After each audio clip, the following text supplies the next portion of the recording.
Namaste and Subrapat and greetings from Singapore. Thank you, Mackie, for the invitation to join this gathering. It really brings back memories of my visit to Bangalore in 2015. And that was the first time that I met many of you, including Mackie, Justice Gita Mittal, and retired Chief Justice Kalpex Javeri. So it's really very nice to see everybody again, even if just on a computer screen. Now, being part of this means a lot. In these times, we are cut off from friends and for some from family as well. And it's heartwarming to know that our Scout Guide friends are in our thoughts and we have looked out for each other, and more so in these difficult times. But as Scouts and Guides, we smile in all difficulties and we are undaunted by the challenges of COVID. Hearing from the speakers who have addressed us today, we know that our member organizations and national organizations have improvised, and scouting and guiding programs and training continue online. So our boys and girls have learned new skills to adapt to the new environment, and they continue to serve their communities. And even for the India Scout Guide Fellowship, we are resourceful and we have embraced technology so that even we are now meeting on Zoom. Now, just within the past 1 month, the Girl Guides of Hong Kong, of Malaysia, of Sri Lanka have held campfires online, hosted Eid celebrations, and Girl Scouts of the Philippines spent 1 week celebrating their 80th anniversary celebrations online, and all with international guests from around the world. So just like us, we are building bridges beyond borders. Now, for me, COVID is actually a nature's reset button.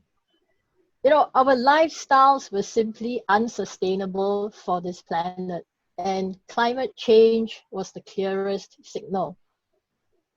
But in the past few months, have you noticed that the sky is more blue, the clouds are whiter, the birds are singing louder, and even the flowers are blooming bigger and brighter? So let's take this as a chance for us to reflect on our priorities in life. How can we simplify our lives so that we need less, and then we will want less?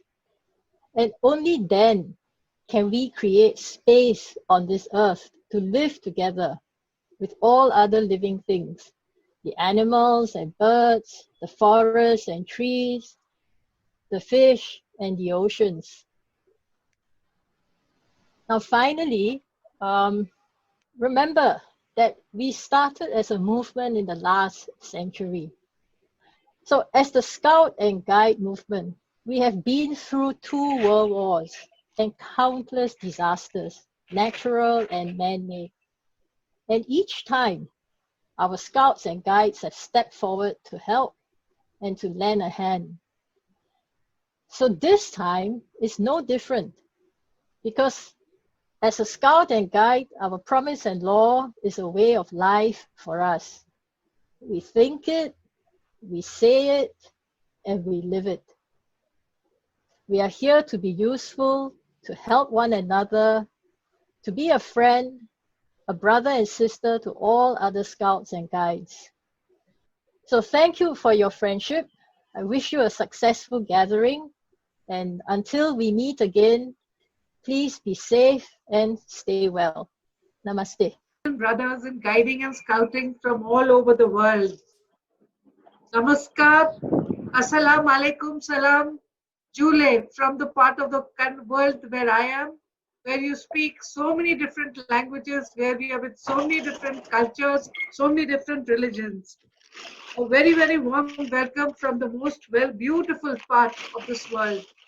For me personally, this is such a beautiful moment and a lovely opportunity to be amongst all of you from remote corners of the world. Jeng, it is so nice to meet you again, even though virtually, you know. And my friends from Australia, Sri Lanka, sisters and brothers in scouting and guiding. You will all agree that COVID-19 and the events like this have proven the age-old saying that every cloud has a silver lining. So true. But for this global crisis, we would have not met in this virtual mode at all. None of us would have imagined a campfire without any of us moving from our comfortable spaces, or building bridges across seas and oceans, again without leaving the sanctuary of our homes. Also, I must point out, without spending a penny on expensive air tickets, without worrying about hotel accommodations, without running around for visas, we are all meeting at the same time and in such closeness and proximity.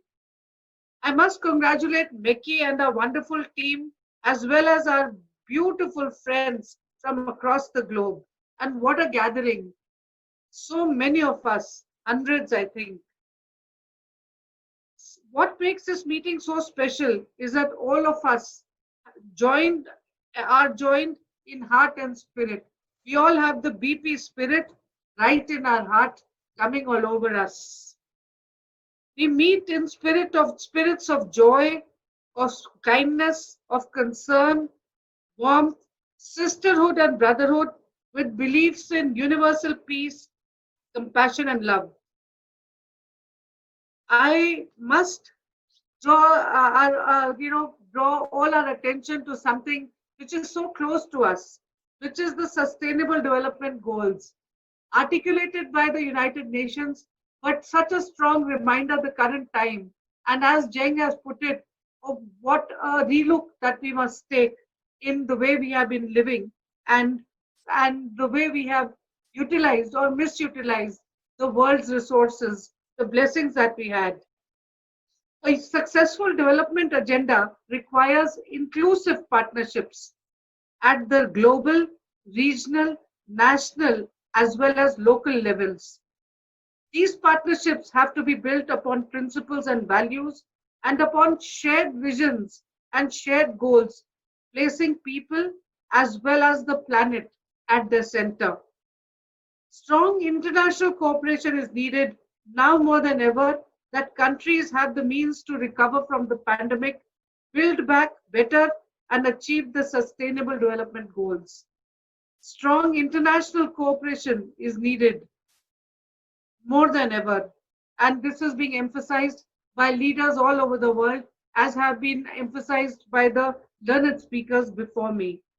No country can overcome the pandemic alone. Global solidarity is not only a moral imperative, it is in everyone's interest. Most developing countries do not have sufficient domestic resources, and I'm sure we have already forged our bonds, universal bonds and linkages, and have already built the strongest bridge possible. As Jeng has said, scouting is a way of life. To be prepared is a habit. I have found that even in my role as a Chief Justice and as a judge, the first law, a guide's honor is to be trusted, guides me day and night. It has helped me run courts and ensure that we have been able to provide access to justice to the remotest corner in the most difficult terrain possible in Jammu and Kashmir. We have used my learnings from the guiding movement in providing assistance to victims of domestic violence, to marginalized communities like transgenders, to ensure rations to poor people who lost their employment on account of the restrictions, movement restrictions, who were dependent on daily wages. We have assured assistance to the family members and dependents of the COVID warriors who were completely neglected and forgotten.